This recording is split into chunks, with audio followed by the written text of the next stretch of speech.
Hi! Gusto ko lang ikwento ang pinaka-nakakatakot kong experience. Itago niyo na lang ako sa pangalang Lars. 2003 yon nung nangyari.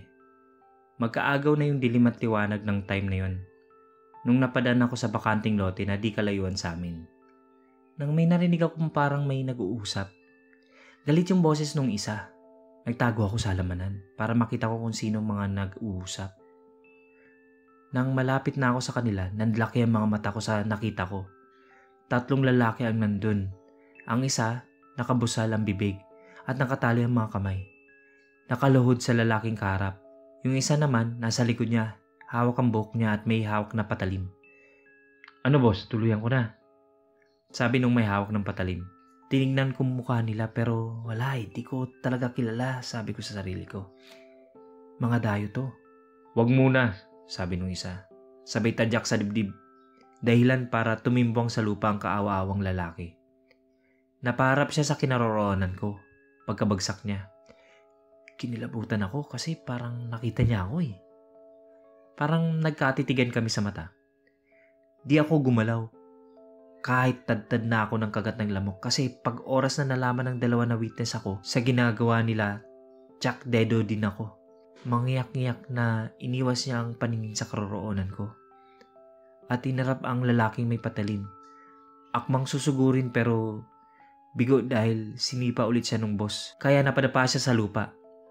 "Akin na yung kutsilyo," utos ng isa. Pagkaabot sa kanya ay agad ginilitan yung leeg nung lalaking nakabusal ang bibig. Dinig na dinig ko ang ingay na parang sa napapanood nyo gaya yung mga Abu Sayyaf pugot ulo videos. Tumindig balahibo ko sa mga nakikita ko. Sumirit ang dugo mula sa leeg niya. At nangingisay-ngisay pa yung kawawang lalaki. Parang babangon pa pero di na niya kaya. Napahawak na lang siya sa leg niya na unti-unting namamatay. Pero bago siya mamatay, ay lumingon muna siya sa kinaroroonan ko. "Shit, nakita niya talaga ako," sabi ng utak ko. Agad namang umalis ang dalawa sakay ng motor. Hinintay ko munang makalayo sila bago ako umalis ng lugar na yon. Nalalamig ang pakiramdam kong umuwi sa bahay. Wala akong pinagsabihan sa nangyari. Kinagabihan, nahirapan akong matulog. Bumabakas pa rin kasi yung mukha ng lalaking namatay. O pinatay nung dalawa. Napanaginipan ko ang lalaking yun umiiyak ng dugo ang mata niya. May busal pa rin ang bibig at makikita sa leg ang hiwa na kumitil sa buhay niya. Hindi man malinaw ang sinabi niya pero nakikita ko sa mata niya na ang paghingi niya ng hustisya. Paatras ako sa kanya ng paatras kasi natatakot ako sa itsura niya. Pero di ako makaliw hanggang sa parang lumutang siya at lumapit sa akin na parang galit na humihingi ng tulong. Pulgada na lang ang distansya ng mukha namin nang magising ako. Pawis na pawis akong nanlalamig na napaupo sa kama ko. Tinignan ko ang orasan, 3 AM pa lang.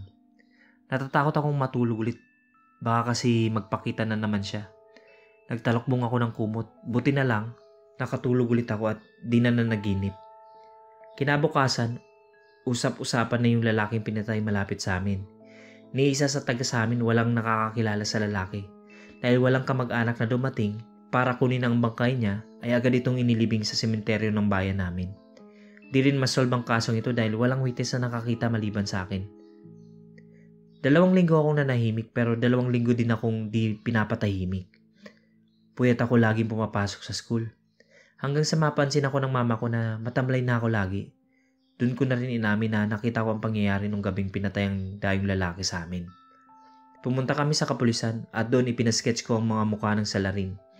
Tandang-tanda ko pa rin ang mukha ng mga killer kaya di nahirapan ng mga pulis na iguhit ang mga mukha nila. Kinagabihan ay payapa na ulit ang pagtulog ko. 3 weeks ang nakaraan nung nahuli ang mga killer. Panatag na ang loob ko pag napapadaan ako sa bakanting lote kung saan may pinatay. Dahil lagi ko rin siyang nakikita dun dahil sa pananahimik ko tuwing nadaan ako dun. Napagalamang ang lalaki pa lang yun ay may maliit na negosyo na unti-unting lumalakas. Dahil siguro sa takot na masapawan ay dinukot ito ng karibal niya at pinatay siya. Kung witness kayo sa isang krimen at nagmumulto sa inyo ang namatay, anong gagawin nyo? Nag-enjoy po ba kayo? Subscribe! Nag-upload po kami ng mahigit sa 3 videos sa loob ng 1 linggo.